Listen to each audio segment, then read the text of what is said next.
Ready. Okay, we'll open this regular scheduled meeting of July 20th, City Council meeting of Pipestone, Minnesota. We'll call the meeting to order. Could we have a roll call, please?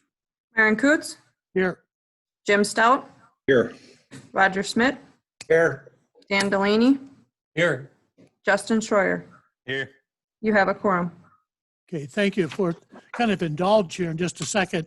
So there was quite a bit of confusion about how things are run on the city council, mainly the community concerns. Community concerns are designed for people that want to come to the council and present an opinion or facts that for an item that is not on the agenda. The agenda items will be open for discussion. Having said that, there was also some misinformation about us sneaking things on the agenda. And I tell you how sneaky we were on this face mask thing. A week ago today, I announced it to the board of directors of the Chamber of Commerce that this would be on the agenda, which then Jeff and I talked about it. We put it on the agenda. It was then published in the Free Star, which I also see that it was on the social media. Even if we introduce this ordinance tonight, I can't tell you whether we will or not. Even if we do, we can't vote on it until the next regular scheduled meeting, which is 2 weeks from now. That allows people 2 weeks to make presentations for or against a particular ordinance. So that's how sneaky we are. It's a matter total of just about 4 weeks that we've been sneaking this on. So with that, we would go on to the agenda. Is there any additions or changes to the agenda? Mr. Mayor, tonight the council will receive a presentation by Chris Mickelson, who's joined us on behalf of Ellers to report on the sale of bonds for our 2020 projects. I was going to ask the council to consider moving up resolution 2020-43, which would approve the sale of those bonds as soon as possible after Chris's presentation. So obviously we can facilitate him making his presentation and leaving our meeting so you can take up other business. So I guess however wherever you felt would be appropriate, we do have a bid opening and a public hearing tonight also.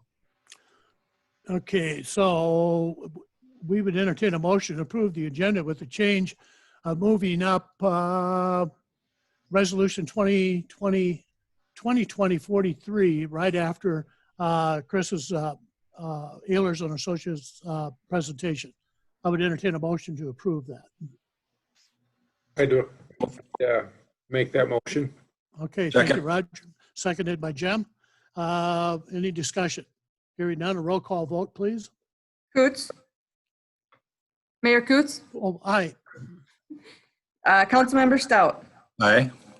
Councilmember Schmidt, Aye. Councilmember Delaney, Aye. Councilmember Schroyer. Aye. Pass 5-0. Okay, thank you.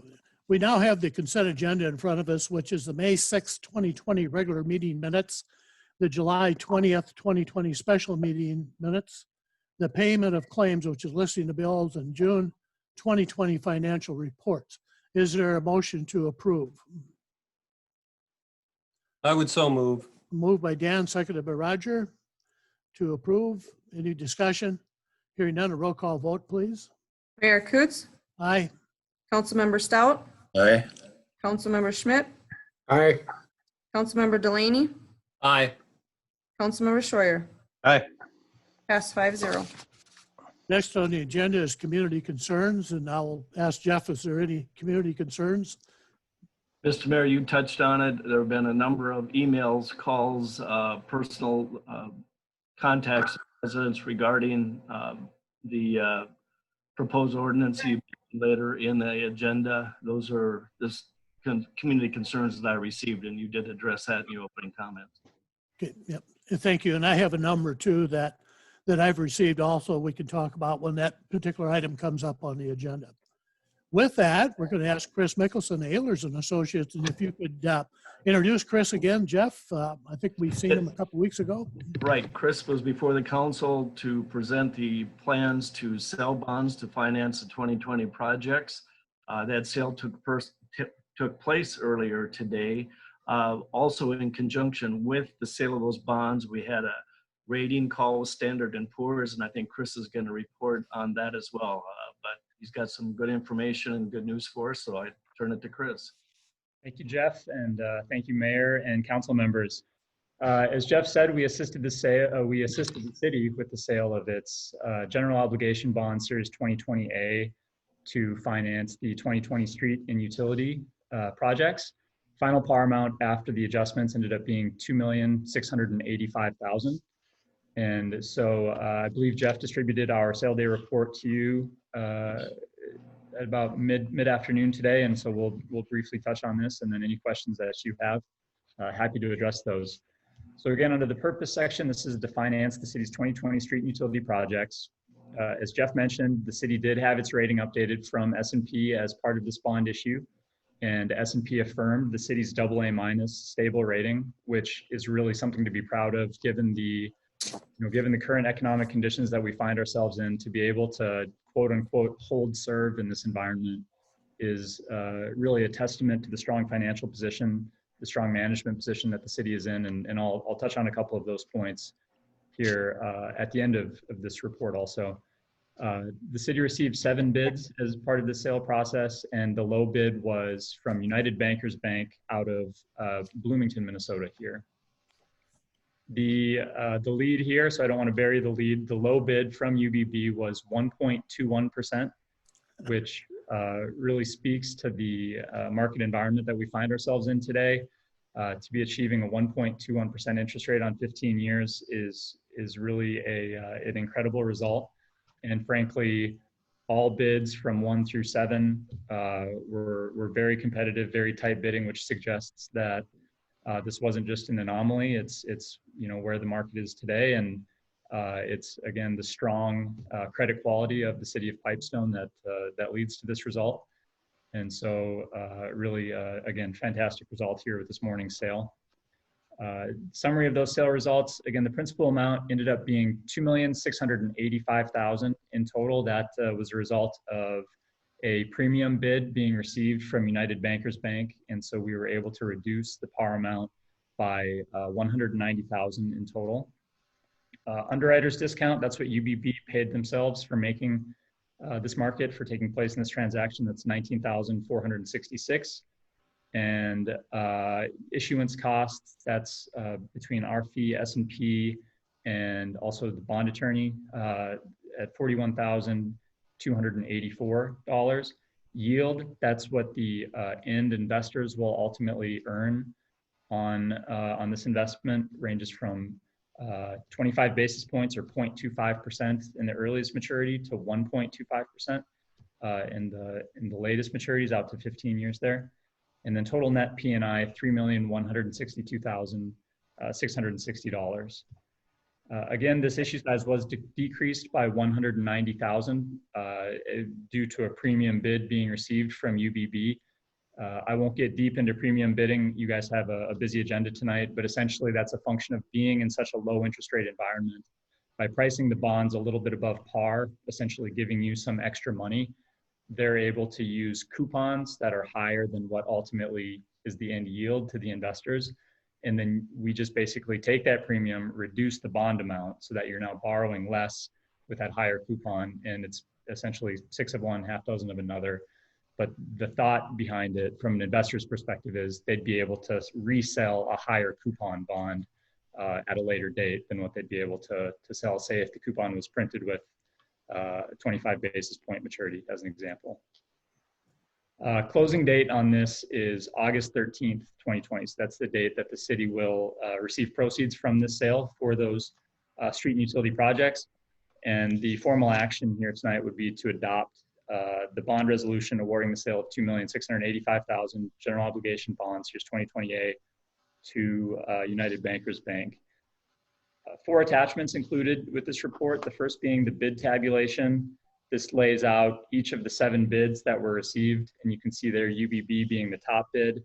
That premium pricing dynamic, you can kind of see that play out given that the rate is 2% across the board, that's the couponing, whereas the yield is anywhere from that 25 basis points to 1.25%. And then the true interest rate there on the far right, 1.21%. Ranging to the 7th bid, from Stiefel at 1.43% on the next page. And then the following page is the total issue sources and uses. This lays out each of the 4 project pieces for the city: the 5th Avenue Southwest reconstruction project, 2nd Avenue reconstruction project, the mill and overlay project work, and then also the 8th Avenue water main replacement. The next attachment is the total issue debt service schedule summary. And so again, this is fixed at the 2% couponing, principal and interest. And so that interest rate is set now for the life of this bond issue, unless, say, interest rates were to even come down lower and 9 years from now, these bonds are callable February 1st, 2029 for February 1st, 2030 maturities and all those thereafter. So those last 7 maturities are callable. And it's technically possible that interest rates could go lower than where we're at today, although it really, who knows what's going to happen in 9 years from now. And then the final attachment here in the sale day report includes not only the final principal, the final maturities, the 2% couponing, the interest rate the interest cost that's associated with that, gives you the total P&I, and then the 100% over levy, less the assessments, less the water revenue assumed, leads to the final levy surplus amount. And so just to briefly touch on the numbers that were in front of you a month ago as part of our pre-sale report, assumed a interest rate of 1.85%, which was approximately where the market was at that time, with a little bit of cushion, 25 basis points of cushion. So had we sold that day, we would have assumed about a 1.6% interest rate. And the total P&I for that pre-sale report averaged about 220 or so thousand annually. This total principal and interest averages about 210 or so thousand annually. And then that levy component, what we had assumed a month ago at about 150,000 annually, down to about 142 or so $1,000 annually.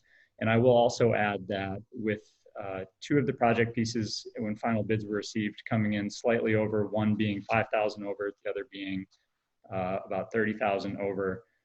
Again, because of the lower bids on the bonding side of things, even though that additional 35,000 in total amount was retained for those project costs, the total ends up being again 10 or so thousand on average lower annually across the board here. And then the last thing to touch on is the rating report from Standard & Poor's. Again, affirmation of the city's AA- stable rating. And the key points here are the city's strong management team, the very strong budgetary flexibility, very strong liquidity. These are points that, what it tells us is the city is really controlling the things that it can control. Obviously, there's things that are outside of what a city can control. But again, to have a AA- rating affirmed in this environment is really a testament to the financial and management strength of your community there. So congratulations with that. Any questions that you guys have, I'm happy to answer them. And again, the formal action would be to approve the resolution awarding the 2028 GEO bonds to United Bankers Bank. Any question by the council? Just to clarify then, when the council does take up that resolution 2020-43, the number would be $2,685,000, correct? That's correct.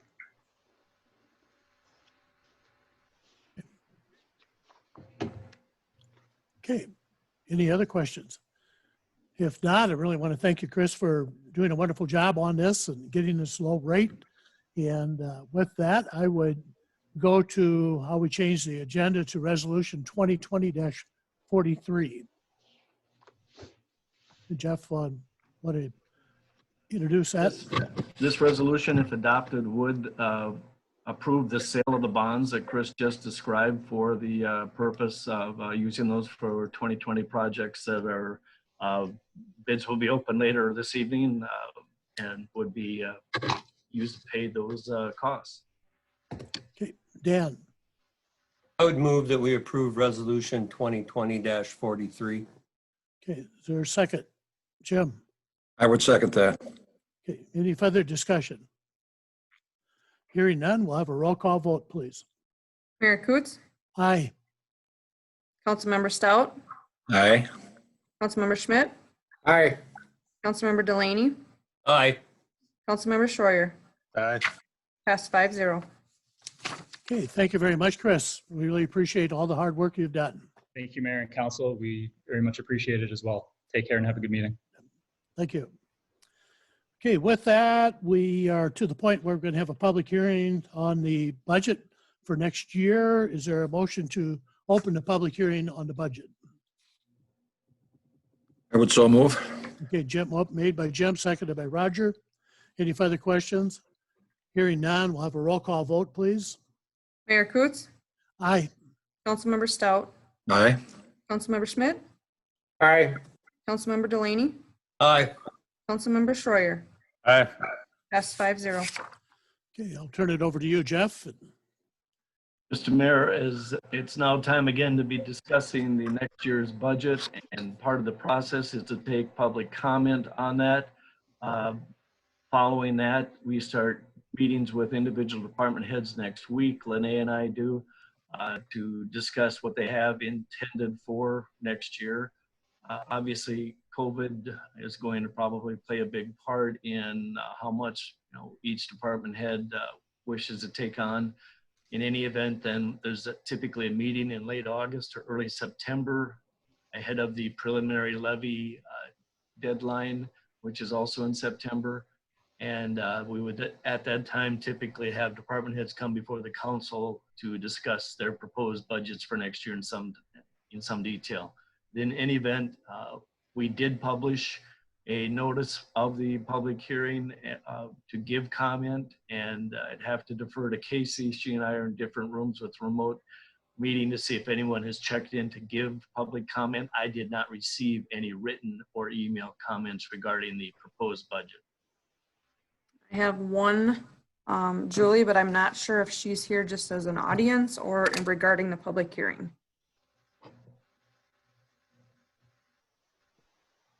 His audience. Thank you. With that, we could keep this open and go for another item, or we could close the public hearing. Jeff, give us a ruling on that. Mr. Mayor, again, as I said, we did publish notice of the opportunity to appear or give written comment. As long as the council has provided this opportunity, there would be a final opportunity, well, several opportunities actually, as the council works through both the September meetings and on to December, when the final budget would be open for comment for the public. So there are a number of opportunities, but you have provided the required notice and given the opportunity for folks to check in for tonight's meeting. So it'd be appropriate to close it. Okay, but I would entertain a motion to close the public hearing. Jim? So move. Justin, second. I'll second. Roll call vote, please. Mayor Coots, Aye. Councilmember Stout, Aye. Councilmember Schmidt, Aye. Councilmember Delaney, Aye. Councilmember Schreier. Aye. Passed 5-0. Okay, thank you.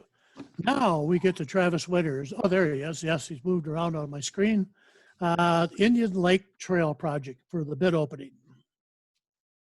Thank you, Mr. Mayor. As per your direction, a advertisement for bids has been published for the Indian Lakes Trail project, the one that the city received TAP funding through the state. I will need to share my screen. Casey, if you could give me let me drive for a minute. Should be good to go. All right. Try this. there we go. All right, so the time to bid has closed. We have received 5 bids for this project.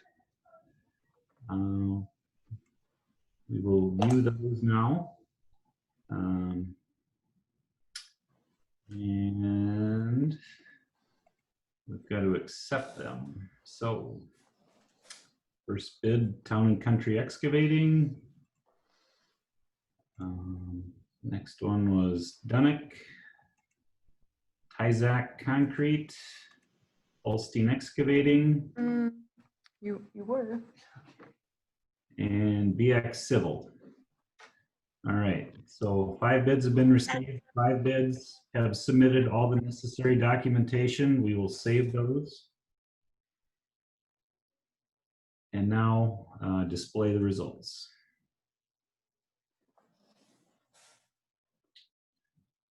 All right, so Oh, okay, I see it, yeah. got it there. Total base bid from the low bid appears to be Dunick Incorporated in the amount of $640,475.30. Next bid, BX Civil in the amount of $689,945.60. Holstein Excavating, $757,627.80. Town and Country Excavating, $797,093.90. And then finally, Tyzac Concrete in the amount of $847,266.77. The engineer's estimate on this was $789,000 roughly. Okay, wow. Is there any questions by any of the councilmen? Is it possible to get a screenshot of this to save it or not, Travis? I will make an attempt. If nothing else, I will take a picture with my phone and I can send it to you. But yeah.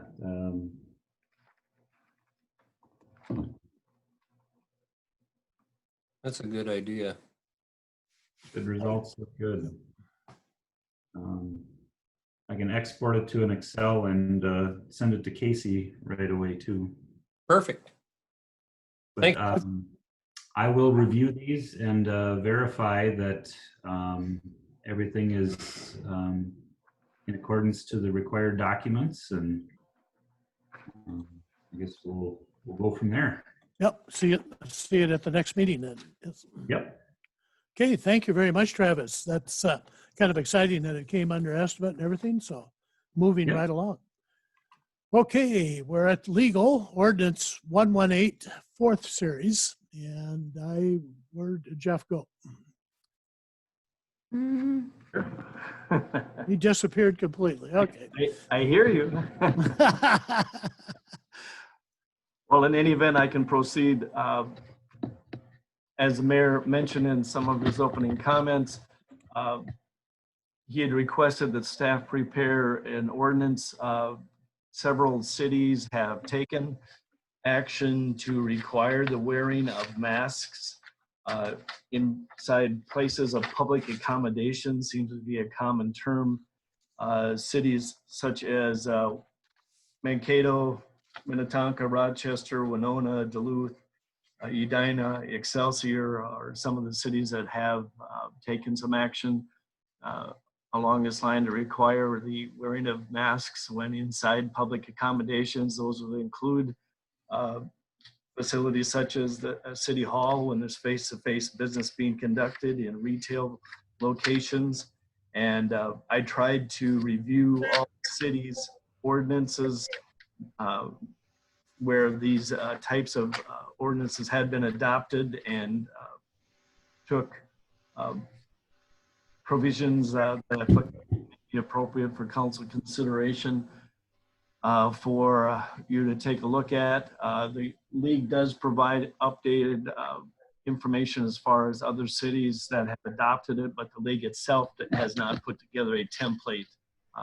They are leaving this to the cities to decide on a individual basis. And so having been asked to prepare that, that was placed for possible consideration by you tonight. And as the Mayor explained, as we do with all of our ordinances for a city charter, ordinances are introduced, if at all, at one meeting, and if so introduced, they cannot be voted on until the next regular meeting.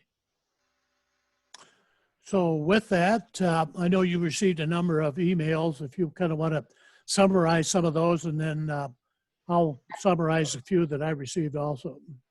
Yes, I received a number of emails, calls, and just folks talking to me as they ran into me around town, and certainly, making good arguments for and against, which I think we're seeing both statewide as far as and as well as nationwide. Yeah, both in support of and opposing the mandatory wearing of masks. And so I think my emails and those calls fell into those two categories, certainly. And I've received a number of emails from both businesses and individuals, and it's about a 50-50 toss-up for and against. And I would also like to point out that requiring the wearing of masks does not violate any of your constitutional rights. I checked with a constitutional attorney on that, and nowhere in the Constitution does it state anything about face masks or things like that, or public. This is a public safety issue. With that, I would open it up to the council to make comments. Jim. Yes, I received a number of phone calls and 99.9% were against the face masking that I got personally. Okay, Dan. Well, I just wanted to comment that I did receive some information too. And yeah, it goes both ways at this point. But let's keep in mind that tonight is whether we introduce an ordinance or not. It's the beginning of the process. So this is the start of the process to allow the public feedback that we need to hear before we can make a decision. So nobody's made a decision at this point, I would hope. And let's just move ahead with the process and see how it plays out. That's my comment. Okay, Roger, you wanted to make a comment? I had 5 emails, 4 against, 1 for. Okay, Justin?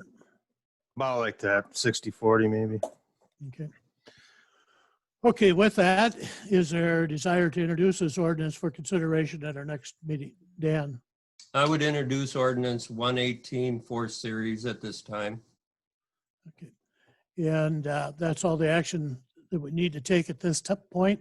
We'll be discussion and voting at the next meeting. It may be such a thing that if the governor steps in and makes a decree on face masks between now and then, this whole issue will become moot. And so with that consideration, thank you very much. Okay, old business, Novo Energy Solar Garden subscription agreement.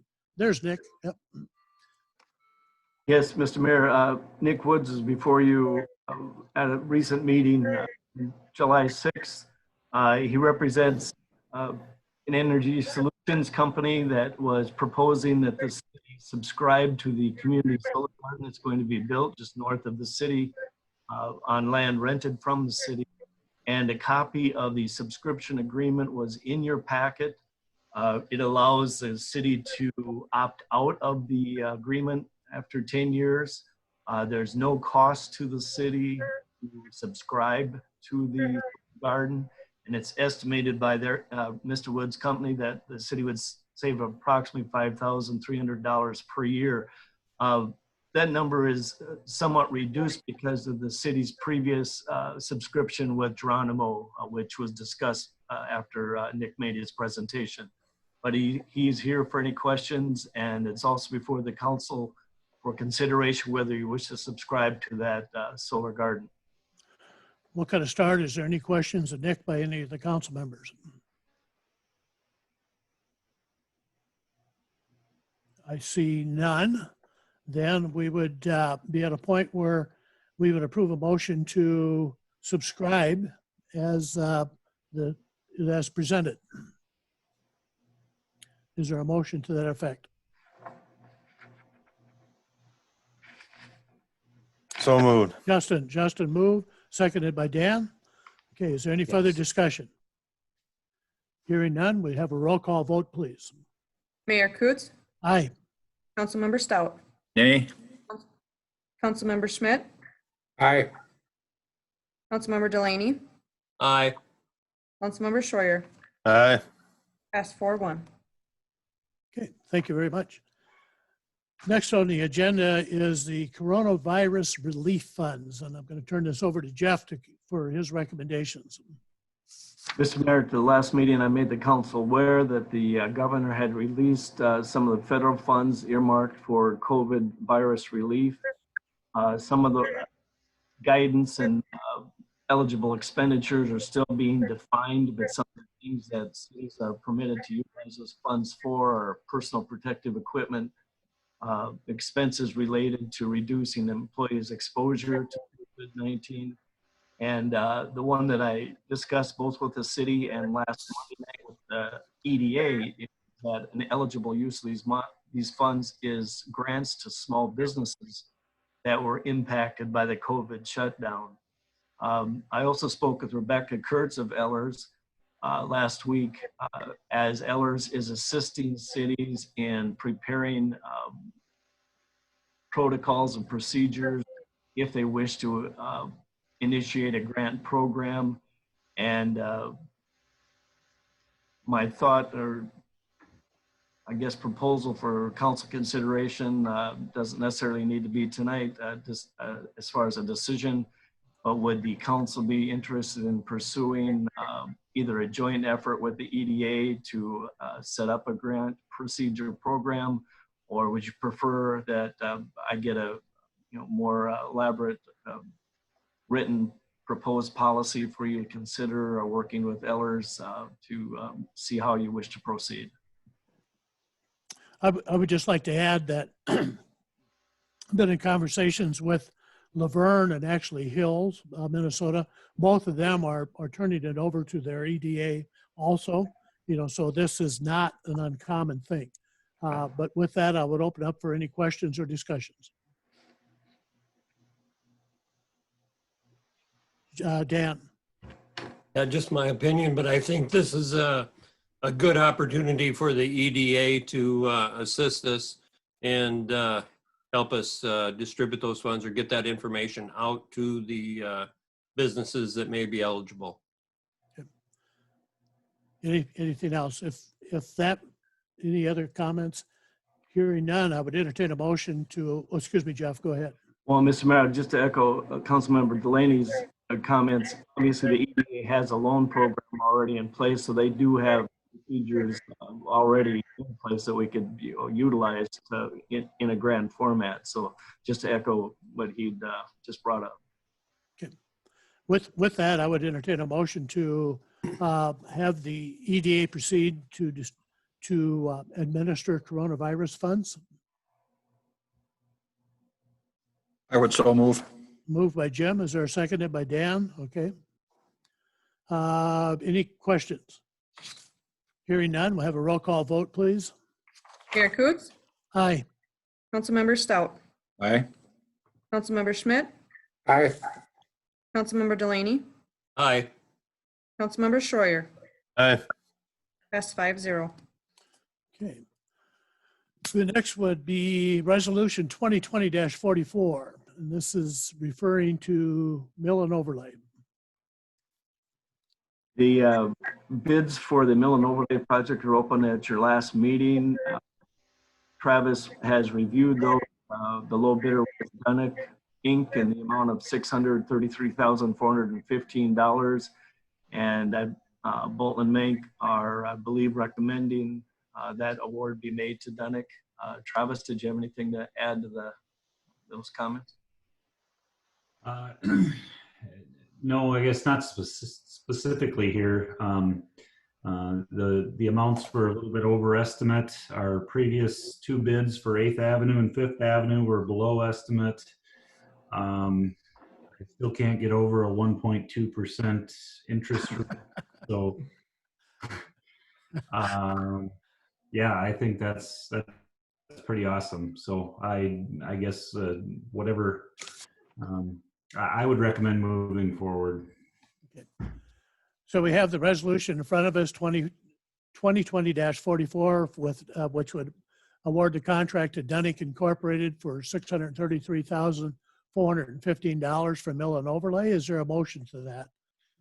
Roger, I'll make that motion for resolution 2020-44. okay, is there a second? Jim seconds? I would second that. Is there any further questions or comments? Hearing none, we'd have a roll call vote, please. Mayor Coots, Aye. Councilmember Stout, Aye. Councilmember Schmidt, Aye. Councilmember Delaney, Aye. Councilmember Schroyer. Aye. Passed 5-0. Okay, the next resolution is 2020-45, which is also with Dunnick, and that's for the Second Avenue Southwest project. And the low bid open for that project was $413,077.85. And again, that resolution would accept that low bid for that project. Dan, I would so move that we approve resolution 2020-45 in the amount of $413,077.85 to Dunnick Incorporated. okay, is there a second? I second that. Justin, okay, Justin seconds. Okay, is there any further discussion or comment? Hearing none, we'll have a roll call vote, please. Mayor Coots, Aye. Councilmember Stout, Aye. Councilmember Schmidt, Aye. Councilmember Delaney, Aye.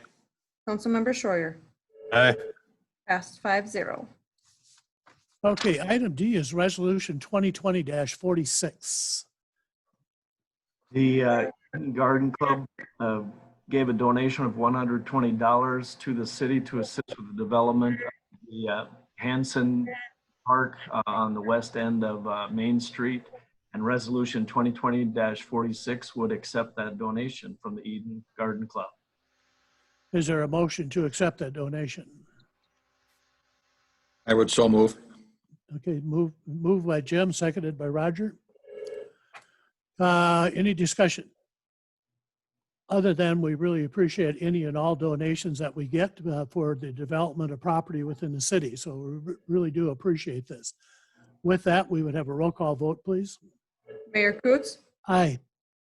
Councilmember Stout, Aye. Councilmember Schmidt, Aye. Councilmember Delaney, Aye. Councilmember Schroyer. Aye. Passed 5-0. Okay, item B, which is probably the most important item on the agenda tonight, is minnows at the Hiawatha Pageant Park. Mr. Mayor, last week I received a call from. Oh, excuse me, wait a minute, just a second. Travis. I'm sorry. I just have I'm not sure if Casey switched it back so she's in control, but I think I was when I was sharing my screen, and now I have a note that somebody is waiting to get into the meeting. All right, let me move it back, sorry.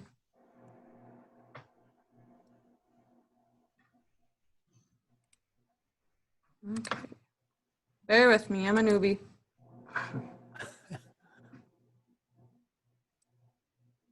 Okay, how do I get that back now? Travis, do you know? Oh, wait, hold on. I can admit them if you'd like. Do you know who it is?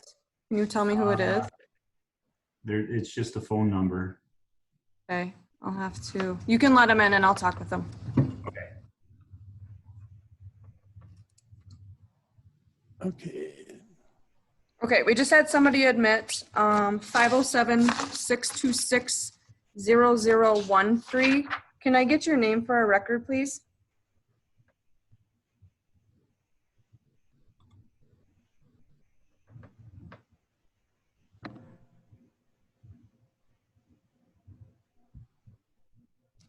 Okay. Is anyone there?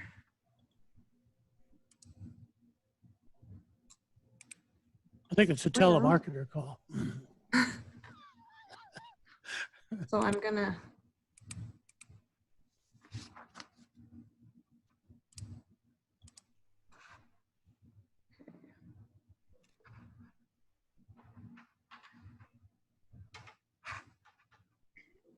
Okay, I just figured this out. Possible just to mute the mic and then we can move on? I'm, Casey, Okay, there you go. I got it. Yep, I'm making you the host. I had to give it back. I'm Yes. sorry. Okay, that's okay. I am going to remove that 507-626-0013 number.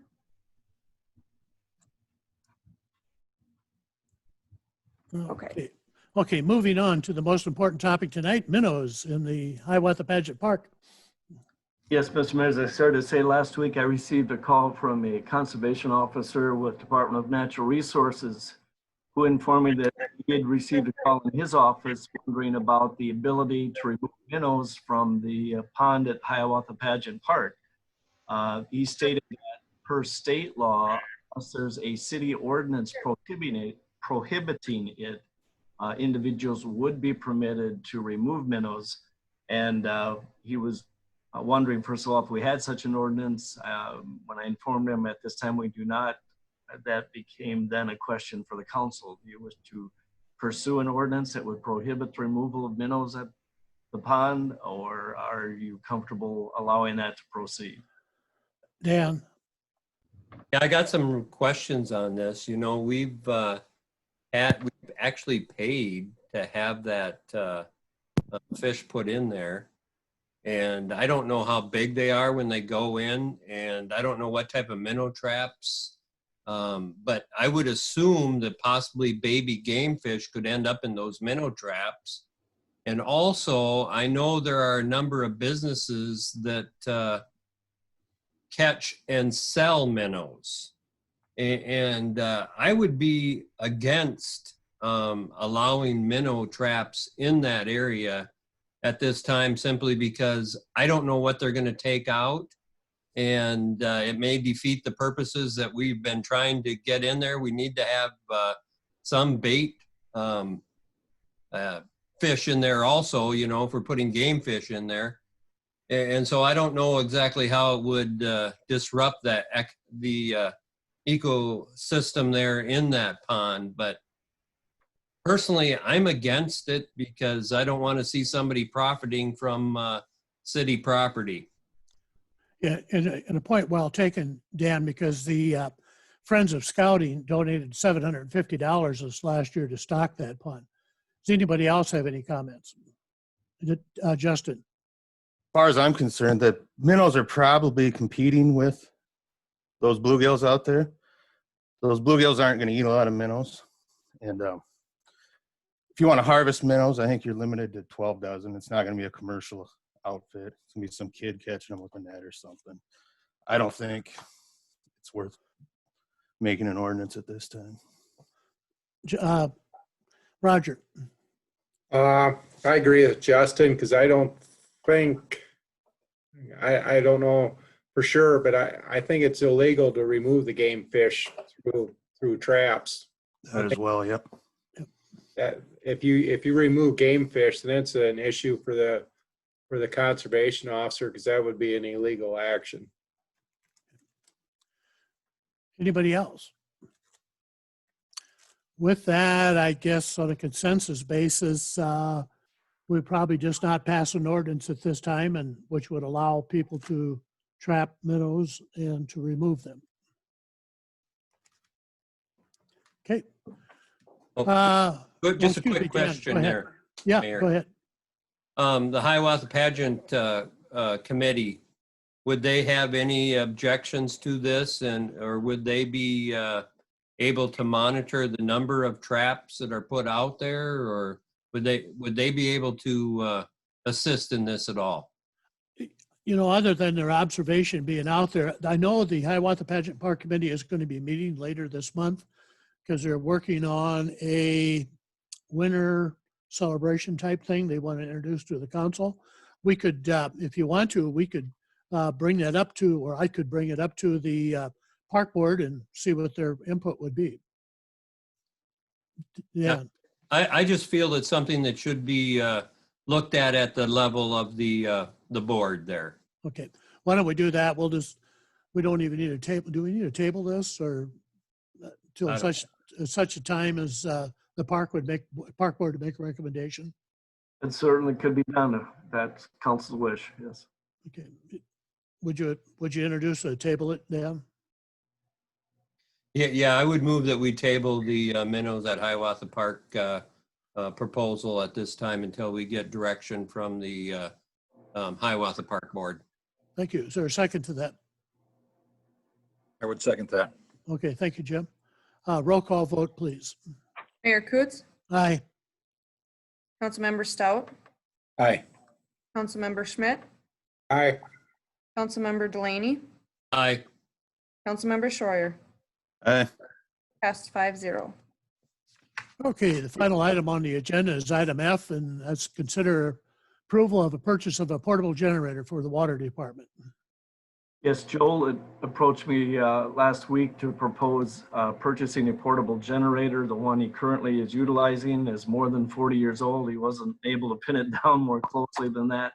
And it is used when there's power outages in the city to work to operate the lift stations, which obviously are crucial. Also, I can add with the flooding that we had last fall, he was utilizing the generator at that time just to keep ahead of some of the floodwaters and related issues we were having with getting the overflow of water out of the area. So he has identified monies in his existing budget and is asking permission from the council to proceed with the purchase of this new generator. Is there a motion to approve? Dan? Well, I just got a couple questions first, but do we need to make the motion first or?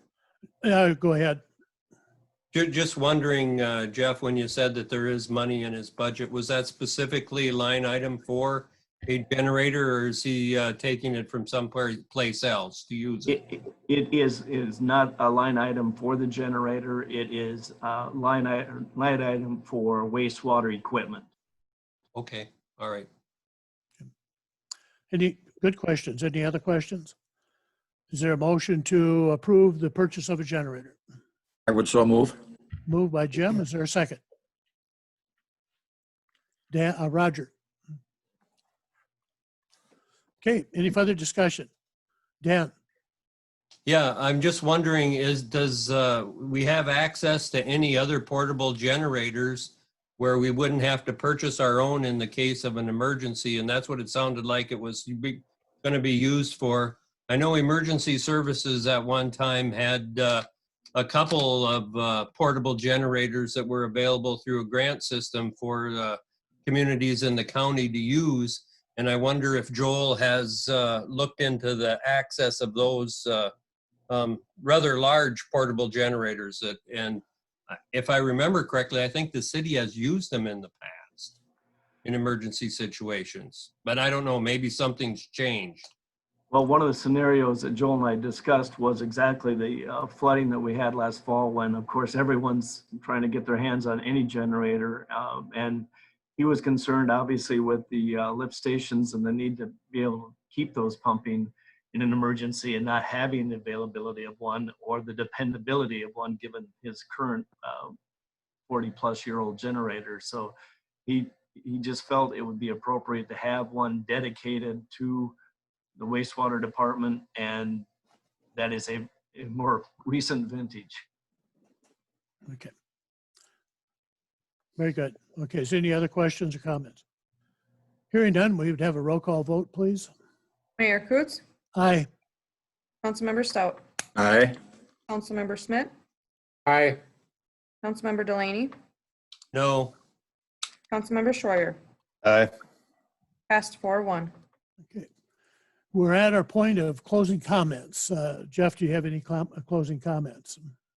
Well, stop me if you've heard this one before, but the Highway 75 bridge is supposed to start next week. I think I've announced that at 2 meetings now. This might be my 3rd one, but in any event, it's been pushed back for a variety of reasons. This is MnDOT's project. We have no control over their start date, but they are saying that now next Monday, that project will begin. The legislative session, special session continues.